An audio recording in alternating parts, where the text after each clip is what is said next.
அனைவருக்கும் வணக்கம். இந்த வீடியோவில் என்ன பார்க்க போகிறோம் அப்படின்னா இளங்குமரனார் பிரித்து எழுதுக பார்ட் 4 வந்து பார்க்க போகிறோம். மற்ற வீடியோக்களுக்கு இலக்கண வகுப்புகள் அப்படிங்கிற பிளேலிஸ்ட்டை பாருங்கள். ஓகே, வாங்க பார்க்கலாம்.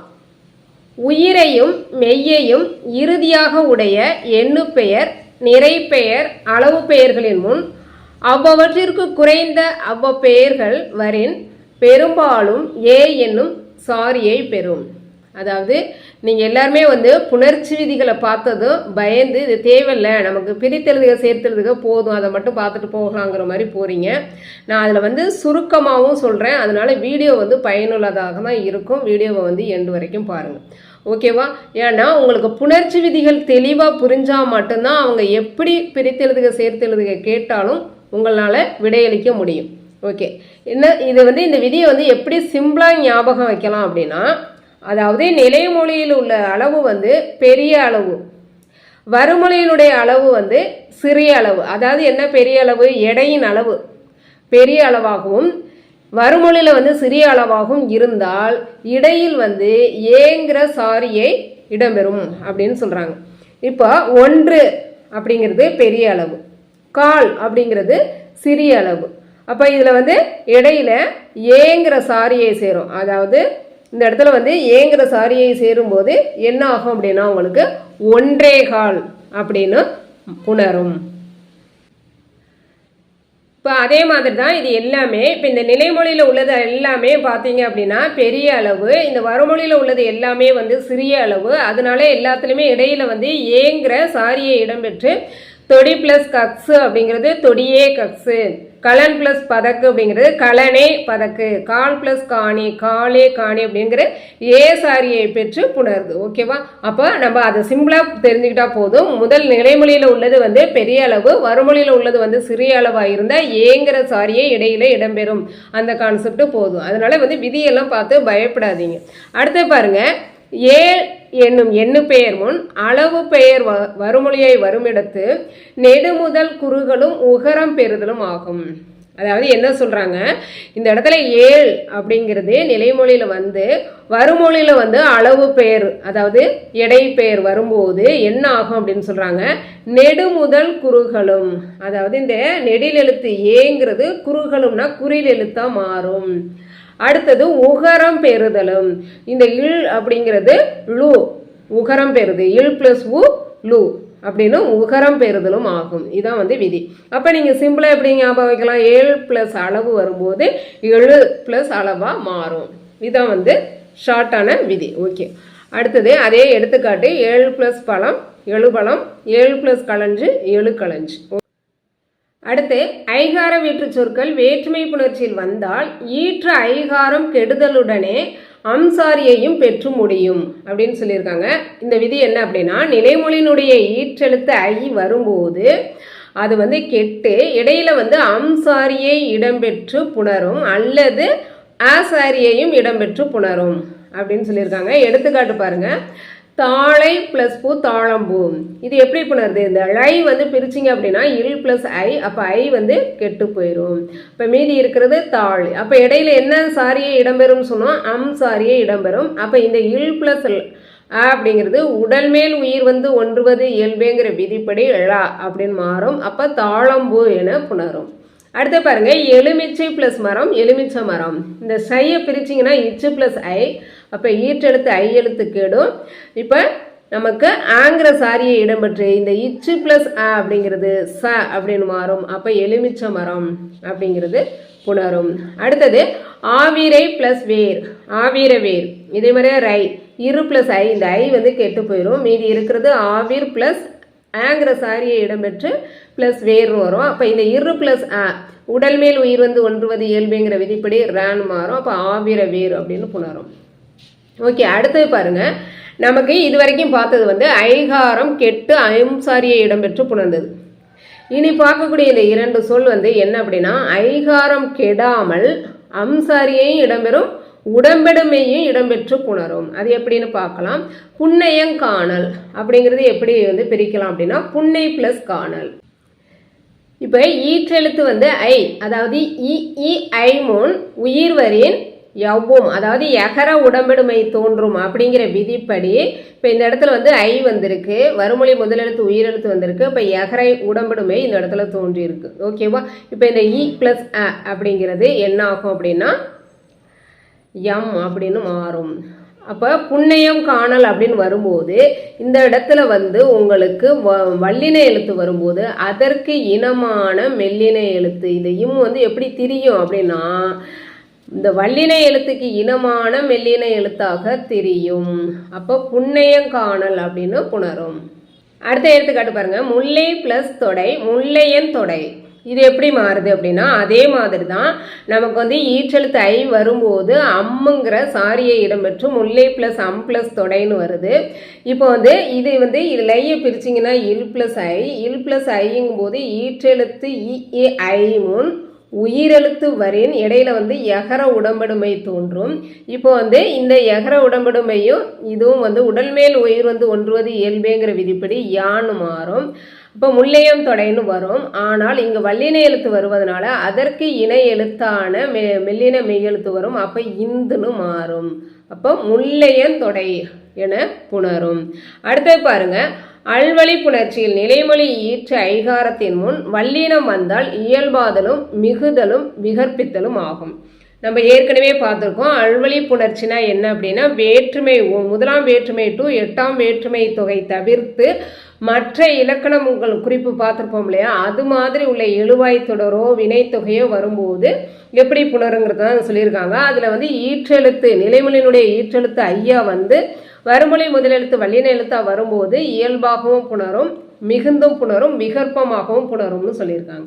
இப்போ யானை பிளஸ் பெரிது, யானை பெரிது. இப்போ யானைங்கிறது எழுவாய். அப்போ எழுவாய் தொடர் இது அப்படிங்கிறதுனால மிகாமல் அப்படியே இயல்பாக யானை பெரிதுன்னு புணர்ந்துள்ளது. இப்போ பனை பிளஸ் கை பனை கை, இந்த இடத்துல வந்து வல்லினம் மிகுந்துள்ளது. ஏன் அப்படின்னா பனை போன்ற கை. அப்போ இது வந்து உவமை தொகை, அதனால் வல்லினம் மிகுந்துள்ளது. அடுத்து பாருங்க, திணை பிளஸ் சிறிது அப்படிங்கிறது ரெண்டு விதமாக புணருது. திணை சிறிது திணை சிறிது, வல்லினம் மிகுந்தும் புணருது மிகாமலும் புணருது. இந்த மாதிரி வந்து ஒரே சொல் வந்து வல்லினம் மிகுந்தும் மிகாமலும் புணர்ந்தால் அது வந்து விகற்ப புணர்ச்சின்னு சொல்லுவோம். இப்போ பாருங்க, திணை சிறிது, திணைங்கிறது தானியம், இது அளவில் சிறியது அப்படின்னு சொல்கிறோம். அப்போ இது ஒரு எழுவாய் தொடர், எழுவாய் தொடர்கையில் வல்லினம் மிகவில்லை. அடுத்து பாருங்க, திணை சிறிது, இந்த இடத்துல என்ன பயன்படுத்தியிருக்காங்க, அழுத்தம் கொடுத்துருக்காங்க. அந்த சொல்லியிருக்க அதிக அழுத்தம் கொடுக்க வேண்டிய இடத்துல வந்தது அப்படின்னா மிகுந்து வரும். அதே சமயம் ஒப்பீடு, அதாவது திணையை விட சிறிது அப்படின்னு அந்த மாதிரி ஒப்பீட்டு அளவில் வரும்போது அந்த இடத்துல வல்லினம் மிகுந்து வந்துள்ளது. இதை தான் வந்து விகற்ப புணர்ச்சின்னு சொல்லுவோம். அடுத்து பாருங்க, இறுதி உயிர் மெய்கெட நின்ற ஐந்தென்னும் எண்ணினது நகரமை வருமொழியில் மெல்லினம் வருமிடத்து வறுமையாக தெரியும், வல்லினம் வருமிடத்து இனமாக தெரியும், உயிரும் இடையினமும் வருமிடத்து கெடும். இது வந்து குழப்பமாக இருக்க மாதிரி தெரியும், ரொம்ப ஈஸி தான். என்ன சொல்லியிருக்காங்க அப்படின்னா நிலைமொழியினுடைய 5 அப்படிங்கிற சொல் வந்து வருமொழியில் வந்து மெல்லினமாக இருந்தால், அதாவது முதல் எழுத்து வந்து மெல்லினமாக இருக்கும்போது என்ன ஆகும் அப்படின்னா இந்த தூங்கிறது கெட்டு என்ன ஆகும், இந்த இந்துங்கிறது வந்து இதற்கு ஏற்ற மெல்லின எழுத்துக்கு ஏற்ற அதே மெய்யெழுத்தாக மாறும். அதுதான் இங்கே சொல்லியிருக்காங்க. வருமொழியில் மெல்லினம் வரிமெடுத்து வறுமையாக தெரியும், இதே மெய்யெழுத்தாகவே மாறும். அடுத்தது வல்லினமாக, இந்த இடம் வந்து வல்லினமாக இருந்தால் என்னமாக தெரியும்னா அதனுடைய இன மெய்யெழுத்து தோன்றும் அப்படின்னு சொல்கிறாங்க. நம்ம எடுத்துக்காட்டோட பார்த்தா புரியும். இப்போ பாருங்கள், 5 + 3, இதில் வந்து மூங்கிறது என்ன எழுத்து, மெல்லின எழுத்து. இப்போ என்ன மெல்லின எழுத்து வந்தால் என்ன சொல்கிறாங்க, அதே மெய்யெழுத்து வரும்னு சொல்கிறாங்க.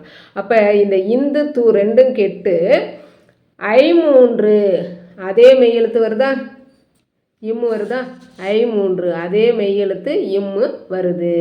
அதை தான் சொல்லியிருக்காங்க. வருமொழி மெல்லின எழுத்தாக இருந்தால் அதே மெய்யெழுத்து தோன்றும். அப்போ 5 + 3 3ன்னு புணரும்.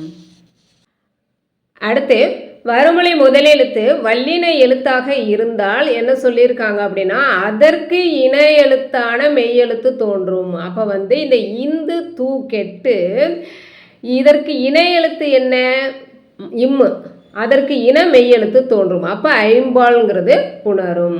ஓகே, அடுத்தது பாருங்க, வருமொழி முதலெழுத்து உயிரெழுத்தாகவோ அல்லது இடையின எழுத்தாகவோ வரும்போது என்னாகும் அப்படின்னா அதில் உள்ள நிலைமொழி ஈற்று இந்து கெட்டு உடம்படுமை தோன்றி புணரும் சொல்கிறாங்க. நம்ம இது ஏற்கனவே பார்த்தது மெல்லின எழுத்துன்னா அதனுடைய மெல்லின மெய்யெழுத்தே தோன்றும். வல்லின எழுத்துனா வல்லின எழுத்துக்கு இன எழுத்தான மெய்யெழுத்து தோன்றும். இது வறுமொழி முதல் எழுத்து உயிர் எழுத்தாகவோ ஆங்கிற உயிரெழுத்து அல்லது வா அப்படிங்கிறது இடையின எழுத்து. இப்படி உயிரெழுத்தாகவோ இடையின எழுத்தாகவோ வரும்போது என்ன ஆகும் அப்படின்னா அந்த இந்து தூ ரெண்டுமே கெட்டு இடையில யகர உடம்படுமை தோன்றும் அப்படின்னு சொல்கிறாங்க. அப்போ இந்த இடத்துல I + E + 1000 இப்படி வரும். ரெண்டும் கெட்டு I + E + 1000. அப்போ இந்த இடத்துல யகர உடம்படுமை தோன்றி இந்த E + யா அப்படின்னு புணரும். அப்போ 5000 அப்படின்னு புணரும். ஓகே, அடுத்தது பாருங்கள். 5 + வகை. இதில் இந்து அப்படிங்கிறது கெட்டு நார்மலாகவே இயல்பு புணர்ச்சி மாதிரி இது கெட்டு போனது பிறகு மீதி ஐவகை அப்படின்னு புணர்ந்து விடும். அடுத்து பாருங்க, கண் என்னும் சொல்லிற்கு சிறப்பு விதி என்ன சொல்லியிருக்காங்கன்னா, கண் என்னும் சொல் முதநிலை தொழிற்பெயர் போல யகரமல்லாத மெய்கள் வந்தால் உகரச்சாரியை பொருந்தும். வல்லினம் வந்தால் உகரச்சாரியை அன்றி அகரச்சாரியையும் பெற்று மெல்லெழுத்தோடு வேறுபட்டு வரும். வருகிற வல்லெழுத்தாவது அல்லது அதற்கு இனமான மெல்லெழுத்தாவது மிக பெரும். இந்த விதியை பார்த்ததும் உங்களுக்கு பயமாக தெரியும். நான் அதுக்காக தான் சுருக்கமாக கொடுத்துருக்கேன் பாருங்கள். கண்ணுங்கிற நிலைமொழி சொல் வரும்போது வறுமொழியில் மெல்லின எழுத்து வரும்போது, அதாவது வறுமொழி முதல் எழுத்து மெல்லின எழுத்தோ அல்லது இடையின எழுத்தோ வரும்போது, அந்த மெல்லினம் அல்லது இடையின எழுத்து வரும்போது யகரம் அல்லாத பிறமைகள், அந்த இடத்துல யகரம் இருக்கக்கூடாது. ஏன்னா யகரங்கிறது இடையின எழுத்து தான். ஆனால் யகரம் அல்லாத மீதமுள்ள இடையின எழுத்து அல்லது மெல்லின எழுத்து வரும்போது ஊங்கிற சாரியை இடம்பெறும். அல்லது கண்கிற சொல் நிலைமொழியாக வறுமொழியில் வல்லின எழுத்தாக வந்ததுன்னா ஆங்கிற சாரியை இடம்பெற்று அந்த இடத்துல வல்லின மெய்யெழுத்தோ அல்லது மெல்லின மெய்யெழுத்தோ மிகுந்து புணரும் அப்படிங்கிறதான் விதி. இதை பார்த்தீங்கன்னா உங்களுக்கு தெளிவாக புரியும். மெல்லின எழுத்தோ இடையின எழுத்தோ யகரம் இல்லாத மெய்கள் இருந்தது அப்படின்னா ஊசாரியை, வல்லின எழுத்து ஆசாரியை இடம்பெற்று வல்லினம் மிகுந்து வரும் அல்லது மெல்லினம் மிகுந்து வரும். இப்போ பாருங்கள், கண் + நன்மை, கண்ணும் நன்மை, இது எப்படி புணருது? இப்போ இதில் பாருங்கள், யகரம் இல்லாத மெய் தான். என்ன மெய்யே? மெல்லின எழுத்து இந்த இடத்துல. அப்போ மெல்லின எழுத்து வரும்போது நம்ம என்னன்னு பார்த்தோம்? ஊசாரியை இடம்பெறும்னு பார்த்தோம். அப்போ ஊங்கிறது இடம்பெற்றுள்ளது. அடுத்து பாருங்கள், இந்த தனிக்குறில் முன் ஒற்று வந்துச்சுன்னா மெய் இரட்டும் அப்படின்னு பார்த்துருக்கோம். அப்போ இந்த இன் + ஊ நூ அதான் கண்ணு நன்மைன்னு புணர்ந்துள்ளது. அடுத்து பாருங்கள், கண் + தட்டு, கண்ணத்தட்டு கண்ணந்தட்டு, இத்து வருது இந்து வருது. அதை தான் நம்ம இங்கே பார்த்தோம் இல்லையா? வல்லின மெய்யெழுத்து மிகுந்தும் வரும், அதான் கண்ணத்தட்டு. மெல்லினமும் மிகுந்து வரும், அதான் கண்ணந்தட்டு. இந்து மெல்லினம் எப்போ? வல்லினம் வறுமொழியாக வரும்போது. கண்ணுங்கிற சொல்லுக்கு முன்னாடி வல்லினம் வறுமொழியாக வரும்போது வல்லின எழுத்தும் மிகுந்து வரும், மெல்லின மெய் எழுத்தும் மிகுந்து வரும். இடையில நம்ம ஆசாரியை இடம்பெறும் சொன்னோமா? அப்போ கண் + ஆ + தட்டு. அடுத்தது தனிக்குறில் முன் ஒற்று உயிர் வரின் இரட்டும். அப்போ 2 டைம் இந்த மெய்யெழுத்து வரும். இந்த இன் + ஆ நான் மாறும், கண்ணத்தட்டு கண்ணந்தட்டு அப்படின்னு புணரும். புரிஞ்சிருக்கும்னு நினைக்கிறேன். எதுவும் சந்தேகங்கள் இருந்தால் கமெண்ட் பண்ணுங்கள். ஓகே, நன்றி.